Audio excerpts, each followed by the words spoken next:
ओम शांति, ओम शांति, ओम ओम ओम ओम ओम। महामंत्र के लिए तैयार हों।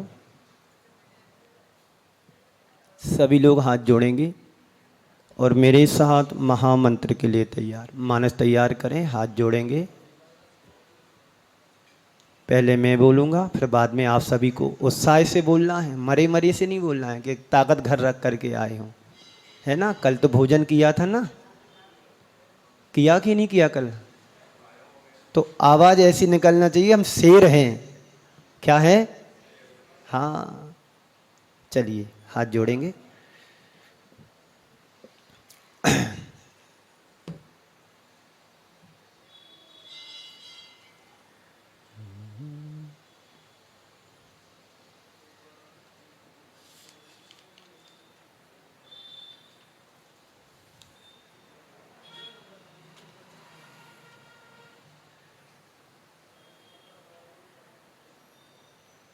ओम शांति।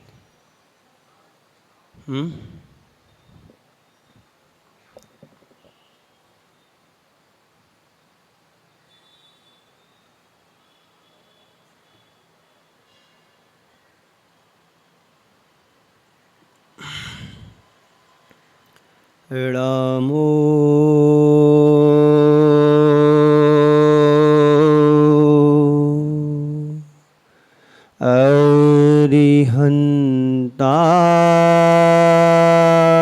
अरिहन्ताणं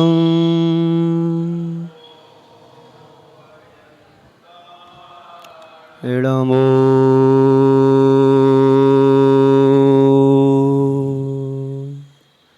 सिद्धाणं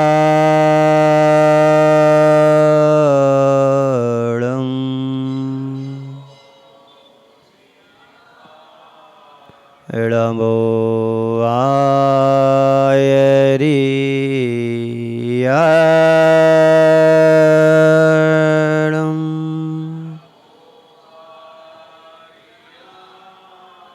रामो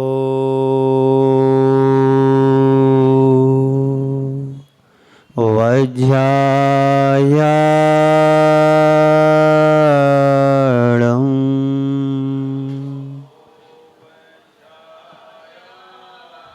रामो लोये सव्यसाहूढं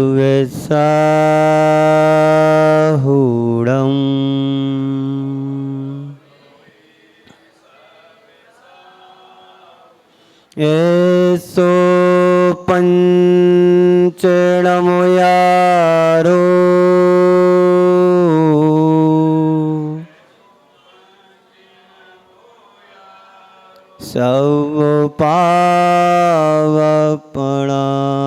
सर्वपावपणाशिनो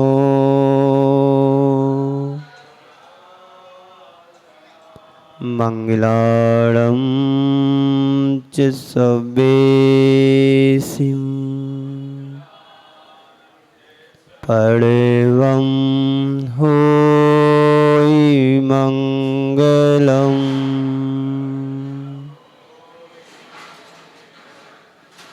बोलिए पंच परमेष्टि भगवान की, भगवान महावीर स्वामी के, अहिंसा परमो धर्म की, परम पूज आचार्य गुरुवर श्री विद्यासागर जी महाराज की।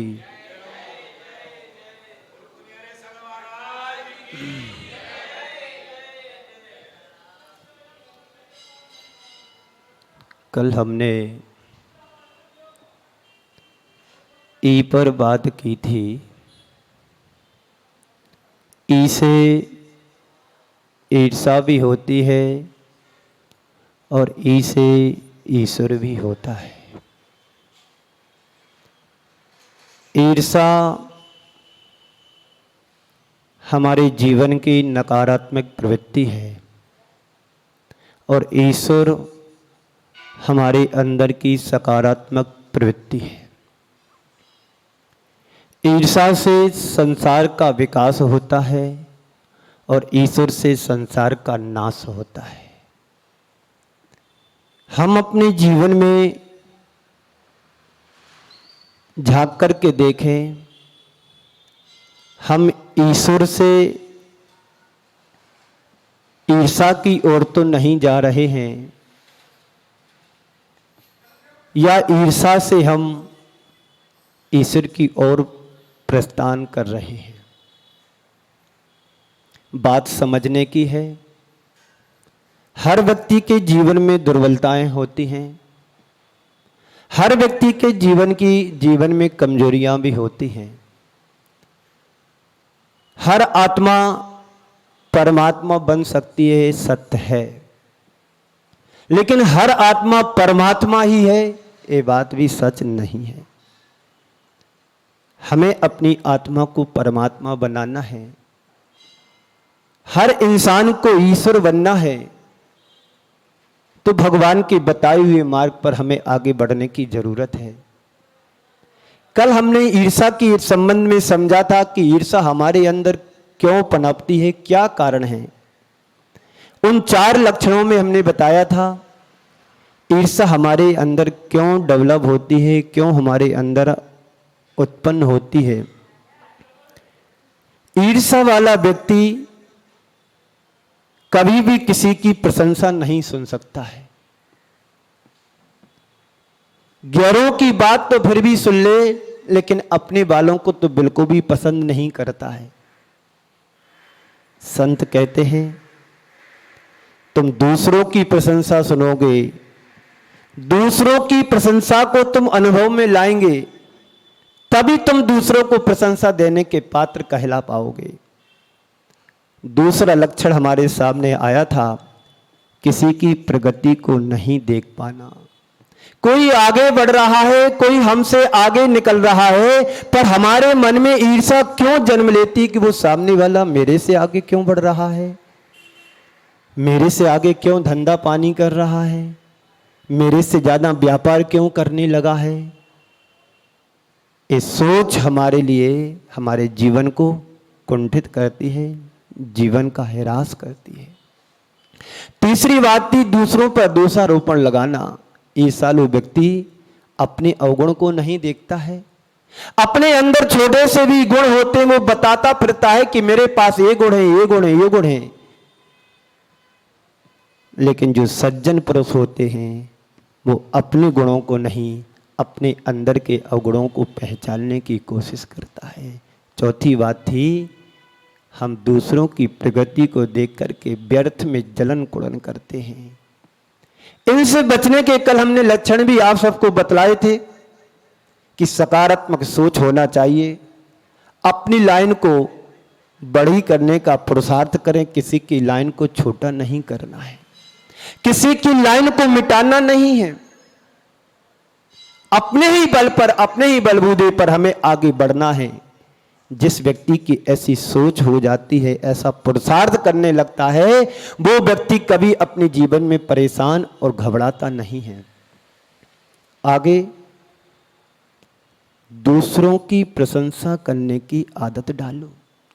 किसी ने भले ही थोड़ा सा काम किया हो, छोटा सा कार्य किया हो, सारा श्रेय उसको दे दो कि नहीं आप बाबूजी आपके द्वारा ही सब कुछ हो रहा है और हुआ है, मैं तो निमित्त मात्र हूं। छोटे से छोटा बच्चा तुम्हारे सामने आता है, कोई कार्य करता है, छोटा सा काम कर देता है, तुरंत उसको धन्यवाद और प्रोत्साहन दो। ऐसा यदि हम करते तो हमारे अंदर की धीरे धीरे ईर्ष्या समाप्त हो जाती है।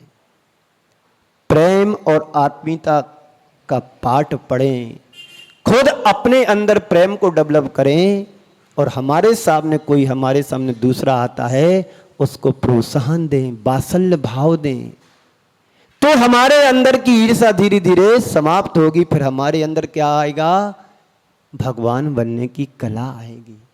आज मुझे बात ईश्वर बनने की करना है।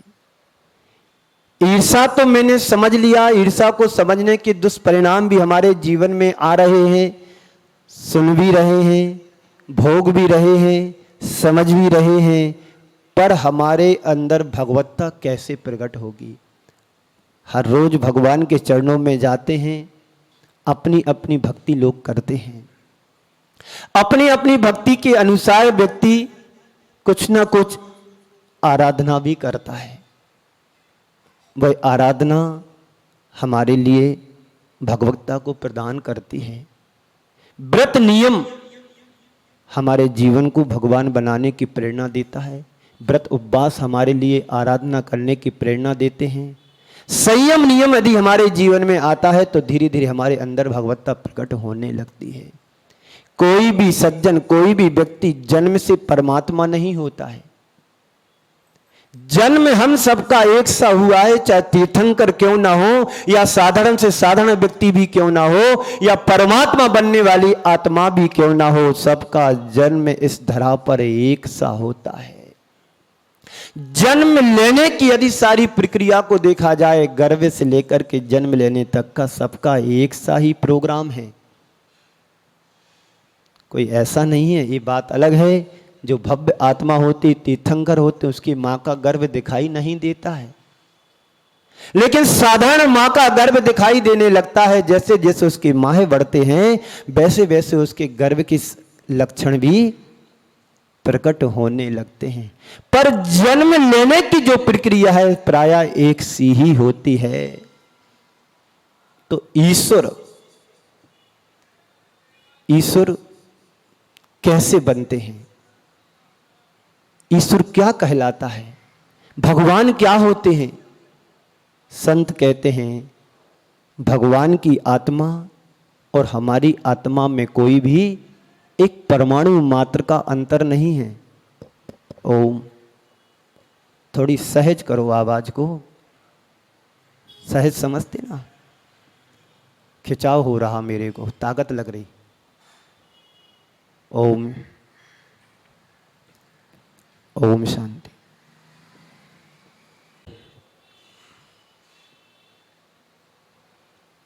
ओम शांति। हाँ, मैं बोल रहा था भगवान क्या है, ईश्वर क्या है। ईश्वर और कुछ नहीं है, भगवान भी और कुछ नहीं है। एक बार ऐसा हुआ, एक नदी के किनारे बहुत बड़ी चट्टान पड़ी रहती थी। सैलानी उस पर आते थे, उस पर बैठकर के नदी के किनारे अटखेलियाँ खेला करते थे, मनोरंजन किया करते थे और वहां पर बैठ बैठ करके पिकनिक भी कभी कभी मना लिया करते थे। लेकिन एक दिन वहीं पर एक शिल्पी का आना हुआ और शिल्पी उधर आया, देखता है कि चट्टान तो बहुत कीमती है, बहुत काम की है।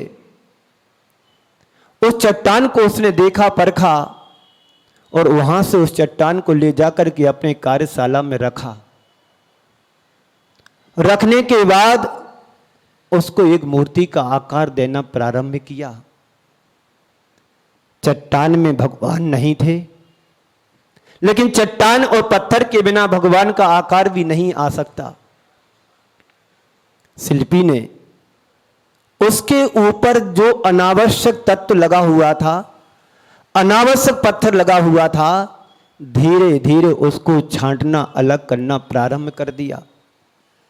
एक दिन ऐसा आया कि वह पत्थर भगवान का रूप ले लिया, एक मूर्ति का आकार बन गया। अब मैं आपसे पूछना चाहता हूं कि आप पत्थर में भगवान थे या शिल्पी की कला में भगवान थे? बोलिए। पत्थर में भगवान नहीं थे। यदि पत्थर में भगवान थे तो हर पत्थर को भगवान होना चाहिए। पत्थर के अंदर जो अनावश्यक पत्थर जुड़ा हुआ था, अनावश्यक विकार जुड़ा हुआ था, शिल्पी ने उस विकार को अलग किया और एक मूर्ति का रूप ले लिया। संत कहते हैं ऐसे ही हर इंसान भगवान बन सकता है यदि इंसान अपने अंदर जुड़े हुए अनावश्यक तत्वों को, विकारों को, क्रोध, मान, माया को, लोभ को अलग करता है तो हर आत्मा परमात्मा बन सकती है। हंसने की बात नहीं है। जितने भी तीर्थंकर महापुरुष हुए हैं, सबने यही किया है कि अपने आत्मा में जुड़े हुए जो विकार थे उनको धीरे धीरे अलग किया। एक भाव में नहीं, अनेक भावों में उन्होंने यही पुरुषार्थ किया है कि अपनी आत्मा में जुड़े हुए विकारी भावों को अलग किया। अपनी आत्मा में लगे हुए क्रोध, मान, माया, लोभ को अलग करने का पुरुषार्थ और प्रयत्न किया, तब कहीं जाकर के परम सिद्ध अवस्था को प्राप्त कर पाए। हमारे अंदर हम साधारण हैं, वो असाधारण क्षमता के धनी बन गए। हमारे अंदर सत्ता है, वो परम सत्ता के धनी बन गए। हमारी आत्मा है, वो परमात्मा परम आत्मा बन गए। ये बने कैसे हैं, इस बात पर हमें विचार करना है। वो बने कैसे हैं, इस पर सोचना है कि क्या मैं भगवान नहीं बन सकता हूं? क्या भगवान बनने की कला मेरे पास नहीं है?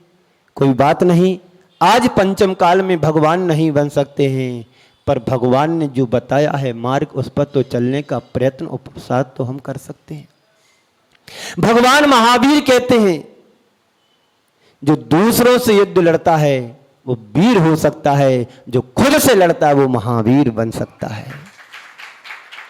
ये भगवान महावीर ही नहीं कहते हैं, भगवान महावीर जैसे महापुरुष तीर्थंकर भगवंत हुए हैं युग के आदि से लेकर के आज तक, उन सबका यही संदेश है, जियो और जीने दो। खुद जियो, दूसरे का जीने का मार्ग प्रशस्त करो, खुद उस मार्ग पर चलो और दूसरों को चलने की प्रेरणा दो। यही भगवान महावीर ने हम सब के लिए संदेश के रूप में दिया है कि हर आत्मा परमात्मा बन सकती है, हर कंकर शंकर का रूप ले सकता है, हर इंसान ईश्वर बन सकता है। आज के संदर्भ में 4 शब्द: ईश्वर को पहचानना, ईश्वर को पूजना, भगवान को पहचानना, भगवान को पूजना, भगवान को पाना और भगवान का अनुभव करना। क्या शब्द हैं 4? ओम। ओम कहाँ गए सब लोग? ईश्वर को पहचानना। ईश्वर को कैसे पहचाने हम? कहीं मूर्ति तुम्हें मंदिर में जाकर के बोलती है कि तुम मुझे पहचानो? बोलो। आप इतने वर्षों से मंदिर जा रहे हैं, आप इतने वर्षों से पूजन पाठ कर रहे हैं, तो आपको ऐसा लगा कि भगवान हमसे बात करते हैं? हाँ, भगवान बात करते हैं, पर आपके अंदर कला होना चाहिए भगवान से बात करने की। एक दिन मैंने सुनाया था, एक अंधा भी भगवान के दर्शन करने जाता था और एक उसी मंदिर में सेठ जी भी दर्शन करने के लिए जाते हैं। सेठ जी भगवान के दर्शन करने के लिए जाते हैं, पर शिकायत से भर करके जाते हैं, भगवान तुमने सब कुछ मेरे लिए दिया, आपने मेरे लिए धन वैभव संपत्ति सब कुछ दिया, पर आपने मुझे एक बेटा क्यों नहीं दिया? आपने सब कुछ दिया, पर आपने मेरे लिए एक संतान क्यों नहीं दी? सेठ जी दर्शन पूजन पाठ बंदन करके चले जाते हैं, भगवान उससे नहीं बोले। थोड़ी देर बाद एक अंधा व्यक्ति आया और भगवान के दर्शन करने लगा। अनायास भगवान उससे बोल पड़े, तू अंधा है? मैं तेरी भक्ति से प्रसन्न हूं। देख, अभी कोई मंदिर में नहीं है, चाहे तो तू मेरी दोनों आंखें निकाल ले और अपने में लगा ले, तेरे को देखने के लिए मिलने लगेगा, कम से कम तू हमारे दर्शन तो कर लेगा। अंधा कहता है, प्रभु मुझे आपकी आंखों की जरूरत नहीं है, आपकी दृष्टि मेरे पर पड़ जाती है, इससे बड़ा मेरा सौभाग्य और क्या हो सकता है। एक भगवान के चरणों में शिकायत लेकर के रोज जा रहा है और एक भगवान के चरणों में विनय पूर्वक दर्शन कर रहा है। तुम क्या हो? किस भिखारी हो कि अधिकारी हो? भगवान की कृपा उसी पर होती है जो भगवान के चरणों में रहता है, और जो भगवान के सिर पर बैठना चाहता है उसकी कृपा उसके ऊपर कभी 3 काल में नहीं हो सकती है। तो ईश्वर को पहचानना, ईश्वर को पहचानो, ईश्वर को पहचानो। ईश्वर को पहचानोगे तो आप अपने भीतर के ईश्वर को पहचान पाओगे।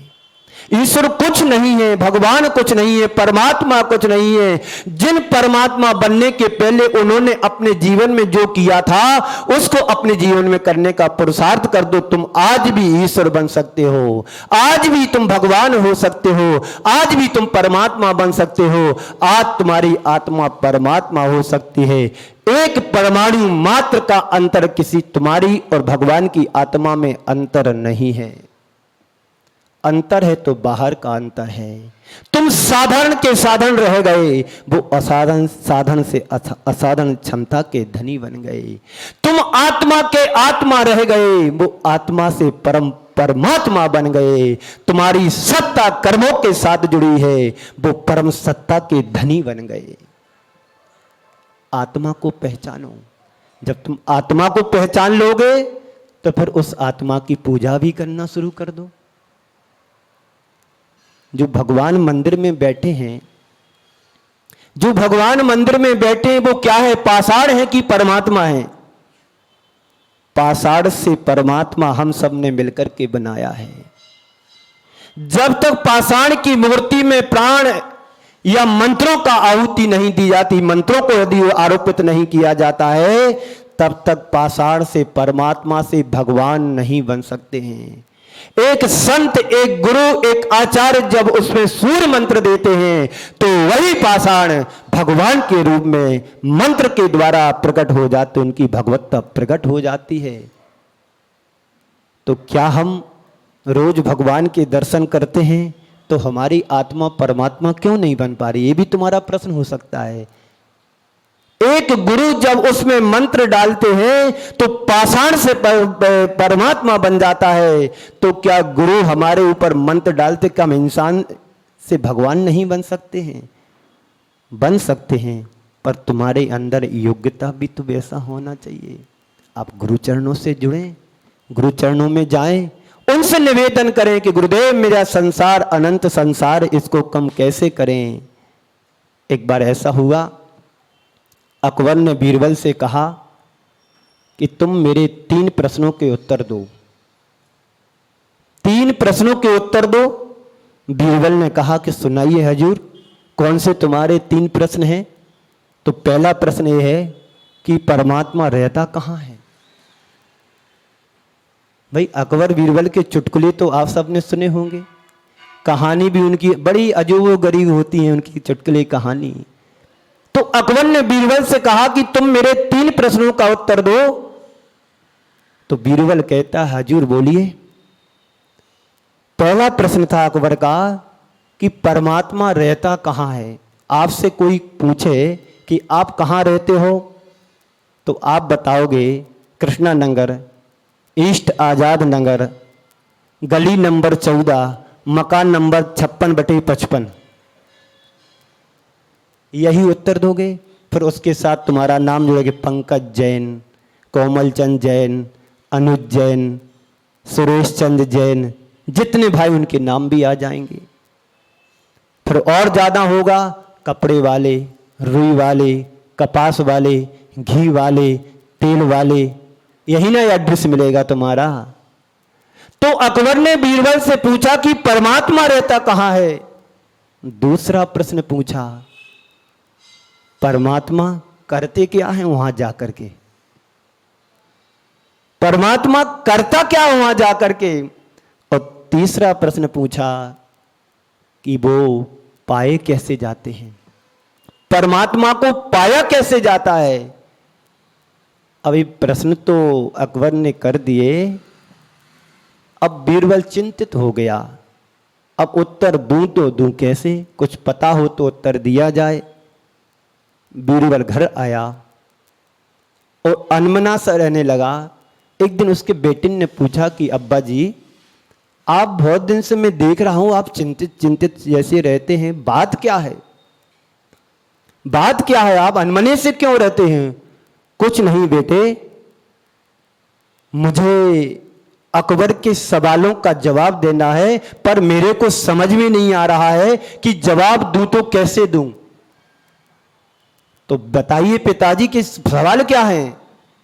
तो जो अकबर ने बीरबल से कहा था कि परमात्मा क्या करता है, कहाँ रहता है, उसको कैसे पाया जाता है, तीनों प्रश्न, अरे अब्बा जी छोटी मोटी बातें तो मुझे बता दिया करे, मैं यूं ही चुटकी में उत्तर दे दी कर, आपको तो कोई ज़्यादा चिंता करने की बात नहीं। ठीक है। जब समय आया बेटे को भेजते हैं दरबार में, बेटा दरबार में जाता है तो अकबर देख कर के अचंभित रह जाता है, कौन हो तुम? बोले मैं तुम्हारे प्रश्नों का जवाब देने के लिए आया हूँ। मैंने तो तुमसे कभी प्रश्न पूछा नहीं, तुम जवाब कैसे दोगे, क्या जवाब दोगे? आपने मेरे अब्बा से प्रश्न नहीं किया है, वो अब्बा से आप छोटे मोटे प्रश्न मत किया करे, वो तुम मेरे ही से तुम बात कर लिया कर, मैं आपको चुटकियों में उत्तर दे दिया करे।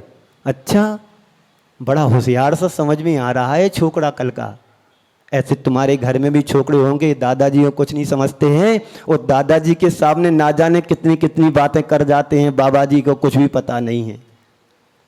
ये तो हर जमाने की बात है। तो उसने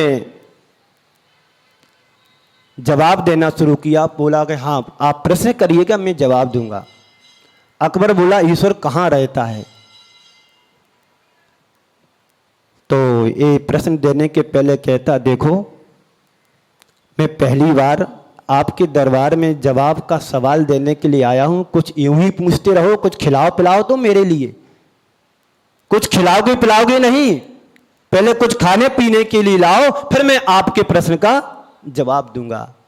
बात तो सच है, छोकरा आया है, थोड़ा बुलंद दिखाई दे रहा है, तो आदेश किया गया कि जाओ इसको कुछ पीने के लिए लाओ। दूध का कटोरा आया। क्या आया? दूध का कटोरा आया। और दूध के कटोरे को लेकर के हाथ में जब उसके बेटे के हाथ में दिया गया तो वो दूध को देखने लगा जैसे पहली बार दूध देखा हो। थोड़ी देर हो गई, अकबर को रहा नहीं गया कि भाई तू दूध को पिया, मेरे प्रश्न का उत्तर दे। अरे हजूर, मैं आपके प्रश्न का उत्तर देने के लिए तो तैयार हो रहा हूं, देख रहा है। तो अकबर पूछता है कि भाई तुम देख क्या रहे हो, क्या दूध कभी देखा नहीं? मैं वही देख रहा हूं जो तुमने प्रश्न किया है। मैं ये देख रहा हूं कि दूध में घी कहां पर है। मैं ये देख रहा हूं कि दूध में घी कहां पर है। तो अकबर कहता तुम्हें इतना भी नहीं पता कि दूध में घी कहां है, एक एक कण कण में घी है। तो वही उत्तर मैं तुम्हें दे रहा हूं कि तुम्हारी हर कण कण में तुम्हारी आत्मा प्रवास करती है, ईश्वर बसा हुआ है। ईश्वर बाहर नहीं है, ईश्वर कहां है? हमारे अंदर है। हम ईश्वर को बाहर खोजते हैं। संत कहते हैं खोजने की जरूरत नहीं है, खोदने की जरूरत है। जितना जितना तुम अपनी गहराई में जाओगे तुम उतना उतना अपने आप को पाओगे। घी में, दूध में घी है सबको पता है, पर क्या दिखाई किसी को देता है? तो कैसे मिलेगा? उसको तपाएंगे, गरम करेंगे, जमाएंगे, गरम करके जमाने के बाद उसके लिए क्या करेंगे? मंथन करेंगे। मंथन करने के बाद क्या करोगे? उसको गरम करेंगे, नवनीत से फिर घी बनेगा। इस सारी प्रक्रिया अकबर को एहसास हो गया कि बात सही है, दूध को जब तक तपाएंगे नहीं तो घी नहीं मिल सकता है। ऐसे ही आत्मा को व्रत नियम तप के द्वारा, साधना के द्वारा नहीं तपाएंगे, नहीं उसको साधेंगे तो आत्मा हमें प्राप्त नहीं हो सकती। अब दूसरा प्रश्न बताओ। तो उन्होंने कहा कि इसको पाया कैसे जाता है? भाई ईश्वर को पाया कैसे जाता है? तो बोले जैसे दूध को गर्म करके तपाया जाता है, उसको जमाया जाता है, उसका फिर मंथन किया जाता है, तब कहीं जाकर के घी तुम्हें मिलता है। ऐसे ही जब तुम अपने शरीर में जो आत्म तत्व बैठा है, इसको क्या करना है? भगवान की भक्ति में लगाओ। जब भगवान की भक्ति आराधना में तुम्हारा जीवन लगेगा, जुड़ेगा, तब कहीं जाकर के तुम परमात्मा को पा सकोगे, अपने अंदर प्रकट कर सकोगे, अपने अंदर पा पाओगे। दूध की प्रक्रिया तो समझ में आ गई, घी को दूध को गर्म करके घी निकाला जाता है, और अब हमारे अंदर जो आत्म तत्व जमा हुआ है उसको भी मुझे समझ में आ गया कि उसको कैसे पाया जाता। पर ये तो बताओ करता क्या है ये परमात्मा? ये परमात्मा ऊपर जाके करता क्या है? तो ये बताओ, आप मेरे से शिष्य बन के प्रश्न पूछ रहे कि गुरु बन करके प्रश्न पूछ रहे? बोले मैं अधिक शिष्य गुरु बन के बोलता तो गड़बड़ हो जाता, मैं तुम्हारा शिष्य बन करके प्रश्न कर रहा हूं। जब तुम शिष्य बन के प्रश्न कर रहे हो तो गुरु का स्थान कहां होता है? बोले ऊपर होता है। तो आप नीचे आ जाओ। तो अकबर को नीचे उतारा और ऊपर जाकर के वो छोकरा कल का सिंहासन पर बैठ गया। बोले अब तुम्हारे तीसरे प्रश्न का उत्तर है कि परमात्मा करता क्या है? बोले परमात्मा यही करता है, ऊपर से नीचे और नीचे से ऊपर करता ही परमात्मा का काम है। बंधुओं, ये बात तुम्हें हंसने जैसी लग रही होगी, पर इसका कथ्य बड़ा सत्य है। हर व्यक्ति इंसान भगवान बनने की योग्यता रखता है। हर आत्मा परमात्मा बनने की क्षमता रखता है। हर कंकर शंकर बनने की योग्यता रखता है, पर उसे सलीके से तराशा जाए तब। ईश्वर को पूजना, ईश्वर को पाना, हम ईश्वर को पा सकते हैं। ईश्वर को समझने की जरूरत है, ईश्वर को पहचानने की जरूरत है, ईश्वर को पूजने की जरूरत है, तब तुम जाकर के ईश्वर को पा पाएंगे। आपको पता होगा गुरु के अभाव में भी गुरु को व्यक्ति पा सकता है, पर श्रद्धा और विश्वास हमारे उनके प्रति वैसा होना चाहिए। ईश्वर को पाओगे तो अपने आप को प्राप्त कर पाओगे। ईश्वर को पूजने मात्र से तुम्हारा कल्याण नहीं होने वाला है। पूजते पूजते तो हमारे कई जन्म बीत चुके हैं। कभी तुमने वैसा अपने आप को पूज्यता योग्य बनाया? कहीं मैंने पढ़ा था पूजा करो या पूज्य बनो। तुम्हारी पूजा भी अभी वैसी नहीं है जो पूज्य बनने लायक है हो। पूजा करते करते तुम्हारे अरसों बीत चुके हैं, कभी तुम्हें पूज्यता तुम्हारे अंदर वैसी आने की योग्यता आई क्या? बिल्कुल भी नहीं आई और आएगी भी नहीं। क्यों? हमारा श्रद्धान, हमारा विश्वास वैसा नहीं जम पा रहा है। यदि एक बार श्रद्धान तुम्हारा जम जाए तो कल्याण तुम्हारा उसी समय होने वाला है। तो ईश्वर को पाना, एकलव्य के जीवन को देखो। एकलव्य ने गुरु के अभाव में मिट्टी की मूर्ति बना करके अपने आप को साबित कर दिया था कि गुरु हमारे यही हैं और गुरु ऐसे ही हैं। उनके गुरु के अभाव में भी उसने सब कुछ पा लिया जो गुरु के साक्षात होने के बाद भी कुछ नहीं पा पाया। अर्जुन के सामने गुरु थे, अर्जुन के लिए गुरुदेव बड़ा अच्छे तरीके से समझा रहे थे, सिखा रहे थे, पर अर्जुन नहीं सीख पाया जो एकलव्य ने गुरु के अभाव में सब कुछ पा लिया। आप भी पाना चाहते हो तो हर क्षण तो तुम्हारे पास गुरु रहते नहीं है, हर क्षण तुम्हारे पास प्रभु रहते नहीं है, लेकिन पाए तो कैसे पाए? हमें अपने अंदर का विश्वास जगाना होगा। अंदर का विश्वास जब तुम्हारा जागेगा तो निश्चित आप गुरु को पाने में, प्रभु को पाने में समर्थ हो पाओगे। अन्यथा 3 काल में तुम प्रभु को नहीं पा पाओगे, गुरु को नहीं पा पाओगे। गुरु के चरणों में समर्पित होना पड़ता है। गुरु की आज्ञा ही तुम्हारी आज्ञा बने। गुरु का विश्वास, तुम्हारा विश्वास जब बन जाएगा तो समझ लेना हमने गुरु को और प्रभु को पा लिया। पाना तो बहुत चाहते हो। सुबह से शाम तक बिजनेस करने के लिए जाते हैं। एक सर्विसमैन सुबह से शाम ड्यूटी पर जाता है। क्यों जाता है? पाने के लिए जाते हैं। आप व्यापार करते हो, क्यों करते? पाने के लिए करते हो। लेकिन ये पाना तो तुम्हारा खोने के साथ जुड़ा हुआ है। पाया है तो खो जाएगा, और खोया है तो दोबारा आएगा। लेकिन जो ईश्वर को पा लेता है या ईश्वर बन जाता है, वो शाश्वत अजर अमर अविनाशी बन जाता है। उस अविनाशी तत्व को तुम यदि प्राप्त करना चाहते हो तो तुम्हें दूध की तरह तपना होगा। जब तुम तपोगे तब तुम्हारे अंदर का निखार आएगा। निखार तुम चाहते हो? हाँ, सौंदर्य प्रसाधन में जाकर के अपने आप को बड़ा अच्छा अप टू डेट बनाना चाहते, पता नहीं तुम्हारी आउट ऑफ डेट भी हो रही है धीरे धीरे। आउट ऑफ डेट बनने के पहले अप टू डेट बनने के बाद अपने आप को इतना अच्छा निकाल लो कि तुम्हारे लिए तुम्हारी डेट ऑफ डेट ना बन जाए, अपडेट बने रहो। जितने भी तीर्थंकर भगवंत हमारे हुए हैं आज वो अपडेट हैं। आज उनकी प्रेरणा पाकर के आज हम मंदिर आते हैं, पूजन पाठ करते हैं, आराधना करते हैं, त्याग नियम व्रत उपवास आदि की हम साधना करते हैं। क्यों करते? वो अपडेट हैं और हम आउट ऑफ डेट हो रहे हैं। इसको समझो, भगवान और कुछ नहीं है, हर घट में भगवान है, हर घट में ईश्वर है।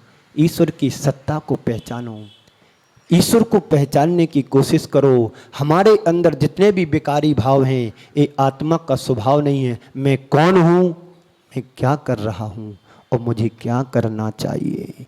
मैं कौन हूं, हर दिन सुबह प्रश्न करो अपने मन से, मैं कौन हूं, मैं कौन हूं, मैं कौन हूं। उत्तर क्या मिलेगा? किसी का रमेश नाम है, किसी का सुरेश नाम है, किसी का फूलबाई नाम है, किसी का कल्याणमती नाम है, यही नाम आएगा। नहीं, मैं कौन हूं? मैं वह हूं जो दिखता नहीं है, और जो दिख रहा वह मैं नहीं हूं। इस भूल को सुधारने की जरूरत करो, और मूल में भूल रखोगे तो कभी तुम्हें अनुकूलता नहीं मिलेगी। मूल को भूलो नहीं, मूल में खोजो, और खोजो ही नहीं, खोदने का पुरुषार्थ और प्रयत्न करो कि हर आत्मा कैसे परमात्मा बनती है, हर कंकर कैसे शंकर बन जाता है, हर नर नारायण कैसे बन जाता है। इसका पुरुषार्थ और प्रयत्न तुम्हें करना पड़ेगा, तब तुम कहीं जाकर के उस परमात्मा को पा सकोगे पुरुषार्थ पूर्वक। ईश्वर का अनुभव करना। अब तुमने ईश्वर को तो पा लिया, भगवान तो बन गए, तो मूर्ति जैसे बने रहना है? कुछ भी तो करना पड़ेगा ना। क्या करना पड़ता भगवान बनने के बाद? जो करके या उसको छोड़ना पड़ता है, कृत होना पड़ता। अब तुम्हें कुछ नहीं करना है, शांत चित्त होकर के बैठना है। संसार में तो तुम्हें बहुत कुछ करना पड़ता है, संसार में तो तुम्हें बहुत कुछ क्रियाकलाप करना पड़ते हो, हापाधापी में लगे रहते हो। लेकिन अब तुम्हें कुछ करना नहीं है, अनुभव करना है। जो तुम छोड़ करके आए हो उसको अब अनुभव में नहीं लाना। जो तुम्हें अनंत सुख मिला है, अनंत चतुष्टय के धनी, इस अनंत चतुष्टय को पाने के बाद अब उसका तुम्हें अनुभव करना है। ये अनुभव कैसे आएगा? जब तुम विकल्पों से दूर होगे, जब तुम्हारे अंदर की जो विकारी भाव है उनसे दूर होगे, तब तुम्हारे अंदर शुद्ध आत्म तत्व आएगा। उस शुद्ध आत्म तत्व को पाने के बाद जो तुम्हारा अनुभव बनेगा, अनुभवन होगा, जो अनुभव होगा वो अनुभव सिद्धों का ही अनुभव होता है। सिद्धों का अनुभव और तुम्हारे अनुभव में जमीन आसमान का अंतर है। तुम्हारे अनुभव में विकार है और सिद्धों के अनुभव में साकार है। विकार से रहित निर्विकारी आत्मा का वह आनंद वही ले पाता है जिस आनंद को तुम चाहते हो। परमात्मा बने, अब भगवान बन गए हो, अब तुम्हें कुछ नहीं करना है। अनंत काल के लिए अनंत सुख के अधिकारी तुम बन चुके हो। हम सब भगवान बन रहे हैं कि नहीं बन रहे? बोलो। आपको लगता है कि जन्म ले लिया, जन्म लेने के बाद क्या करना है? कुछ तो पता होगा कि दुकान पर जाना है, कि ग्राहक से लेना है, कि ग्राहक को देना है। ये तो जन्म जन्मांतरों का तुम्हारा रट्टा लगा हुआ है। इससे ऊपर उठने के लिए, भगवत्ता को प्राप्त करने के लिए हमें क्या करना है? हर रोज पढ़ते हो वंदे तद्गुण लब्धे।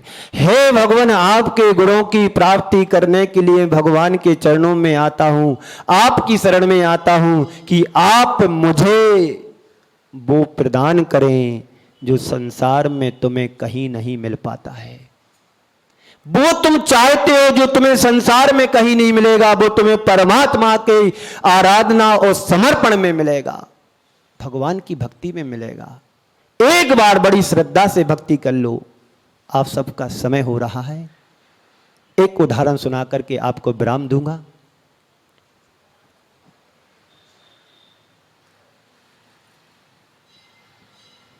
कि भगवान को पहचाना कैसे जाता है। एक शेर का बच्चा जन्म देते ही उसकी मां का स्वर्गवास हो गया। वह शेरनी का छोटा सा बच्चा सियालों के साथ पला, सियालों के साथ पला और सियालनी का दूध पी करके बड़ा हुआ और उन्हीं के साथ रहकर के सड़ा गला मांस खाना भी उसने सीख लिया। हरकतें भी सियालों जैसा करने लगा। था शेरनी का बच्चा। शेरनी का बच्चा तो बिल्कुल शेर ही होता है। हो सकता आपके घरों में कोई ऐसा हो। शेर तो फिर शेर होता है, पूरे जंगल का राजा होता है। एक दिन की बात है, एक दूसरा शेर उस ग्रुप में आया।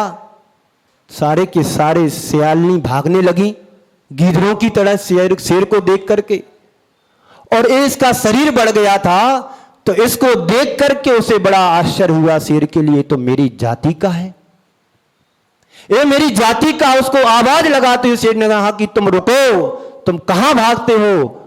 पूरी शेर जाति के लिए कलंक है, तुम मुझे देख करके भाग रहे हो। तुम्हें भागना नहीं चाहिए, तुम्हें तो मेरे लिए चुनौती देना चाहिए। वह शेर का बच्चा उस शेर से कहता है कि राजन, क्यों मेरे साथ मजाक करते हो? मैंने जब से जन्म लिया है तुम्हें तो सियालों के बीच पला और पोसा हूं, उनका ही दूध पी करके बड़ा हुआ हूं, वहीं छड़ा गड़ा मांस खा करके मैं बड़ा हुआ हूं। आप मेरे से मजाक क्यों करते हो? मैं मजाक नहीं कर रहा हूं, मैं आपके यथार्थ का परिचय कराने के लिए आया हूं, तुम्हें पहचान कराने के लिए आया हूं कि तुम शेर हो, शेर।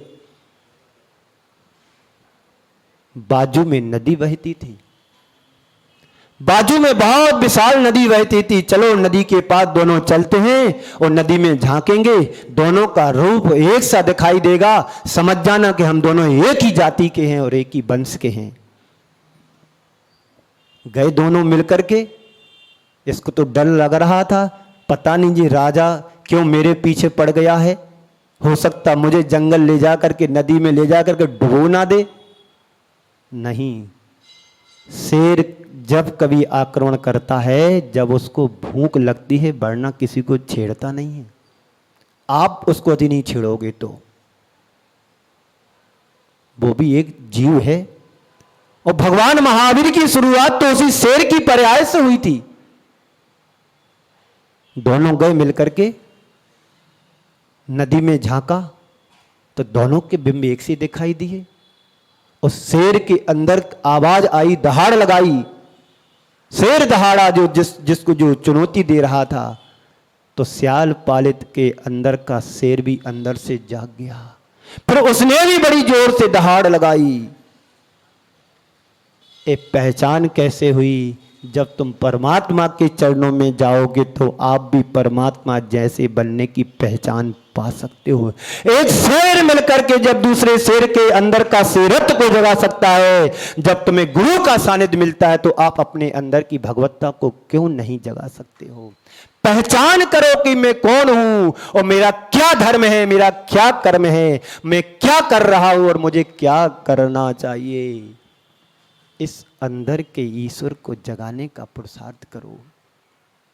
बंधुओं, हम सबका जीवन बड़ा छोटा सा जीवन है। अभी 2 मिनट मेरे बाकी हैं समय से। हम अपने जीवन को पहचानने की कोशिश करो कि मैंने बड़ी दुर्लभता से मनुष्य पर्याय को पाया है, और उस पर्याय को यदि मैंने यूं ही बर्बाद कर दिया सांसारिक गोरख धंधों में,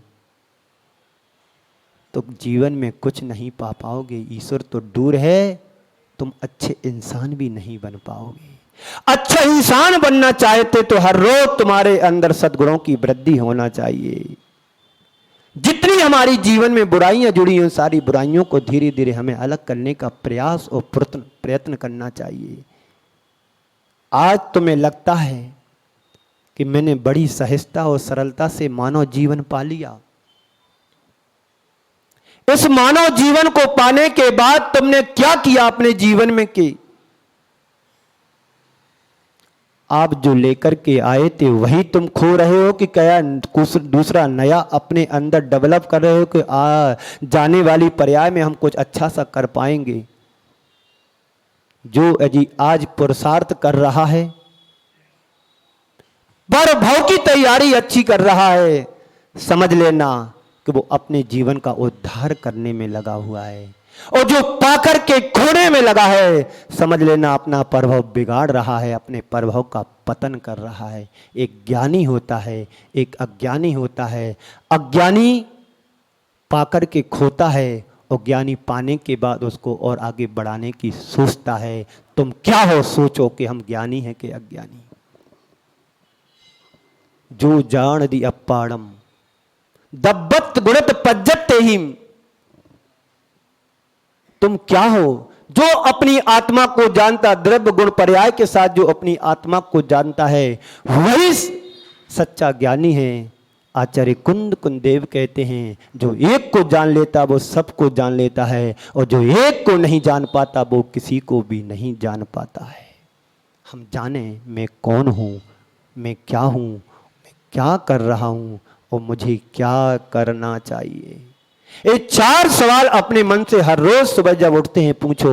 जब देर रात बिस्तर पर सोने जाते हैं तो अपने मन से पूछो कि आज मैंने क्या किया है, कितना अच्छा मैंने किया है, और कितना अच्छा मुझे करना चाहिए था। अब इसमें से कितना अच्छा है, कितना बुरा है, इसका पूरा का पूरा तुम परीक्षण करो कि मेरा जो जीवन, मुझे जो जीवन मिला है कितनी दुर्लभता से मिला है। नर से नारायण बनने के लिए मिला है कि नर से नार की बनने के लिए मिला है। यदि तुम्हारे अंदर यही सवाल आता है कि मैं नर से नारायण बनूं, नर से नार की नहीं, तो समझ लेना कि तुम सच्चे ज्ञानी हो। आप सभी का समय हो गया है। मैं इतना ही चाहता हूं, कल तुमने ईर्ष्या की बात को सुना था, आज तुम ईश्वर बनने की बात को सुना है। ईश्वर वही बन सकता है जो अपने जीवन से ईर्ष्या के भावों को निकाल लेता है। जिस दिन तुम्हारे अंदर की ईर्ष्या निकल जाएगी, तुम्हें बनने की जरूरत नहीं, तुम स्वयं ईश्वर बन जाओगे। ईश्वर बनो। ईश्वर ना बन सकते तो कम से कम सच्चे इंसान बनिएगा, और इंसान जो बन जाता है एक दिन वो ईश्वर बनने में कभी पीछे नहीं रहेगा, एक ना एक दिन ईश्वर बनेगा। इसी मंगल पुनीत भावना के साथ इन 4 पंक्तियों से विराम देता हूं। आंखों में अगर अरमान हो तो जहान तुमसे दूर नहीं, आंखों में अगर अरमान हो तो जहान तुमसे दूर नहीं, पांखों में अगर उड़ान हो तो आसमान तुमसे दूर नहीं, पांखों में अगर उड़ान हो तो आसमान तुमसे दूर नहीं।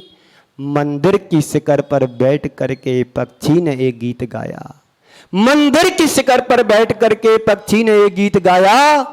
श्रद्धा में तुम्हारी जान हो तो भगवान तुमसे दूर नहीं, श्रद्धा में तुम्हारी जान हो तो भगवान तुमसे दूर नहीं। इसी मंगल भावना के साथ मैं आप सभी को विराम देता हूं। बोलिए परम पूज्य आचार्य गुरुवर श्री विद्यासागर जी महाराज। बोले मुनि श्री अरह सागर जी महाराज।